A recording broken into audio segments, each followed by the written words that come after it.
IPhone 18 কেন এখনই আলোচনায়? অ্যাপল মাত্রই আইফোন 17 বাজারে এনেছে, তবে এর মধ্যেই পরবর্তী প্রজন্মের আইফোন 18 সিরিজ নিয়ে গুঞ্জন শুরু হয়েছে।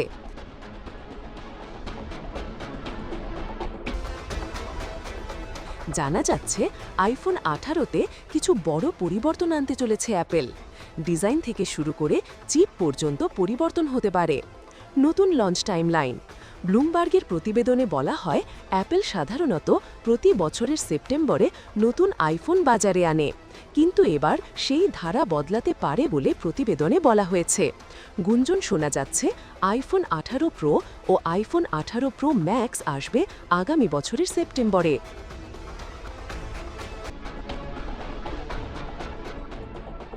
এর সঙ্গে থাকবে আইফোন এআর ও অ্যাপলের প্রথম ফোল্ডেবল আইফোন। অন্যদিকে আইফোন 18 ও আইফোন ই নামের আরও সাশ্রয়ী সংস্করণ আসবে কিছু মাস পর, সম্ভবত 2027 সালের শুরুতে। অ্যাপল নাকি এভাবে ধাপে ধাপে লঞ্চ করতে চায়, যেন প্রিমিয়াম মডেলগুলো আগে আলাদা করে বাজারে নজর কাটতে পারে। ডিজাইনে সূক্ষ্ম পরিবর্তন। আইফোন 18 সিরিজে বড় কোনো ডিজাইন বিপ্লব না এলেও কিছু পরিবর্তন থাকবে বলে ধারণা করা হচ্ছে। ডাইনামিক আইল্যান্ড এবার হবে ছোট ও আরও পরিষ্কার, কারণ কিছু ফেস আইডি সেন্সর থাকবে ডিসপ্লের নিচে। এতে স্ক্রিন হবে আরও বড় ও বাধাহীন।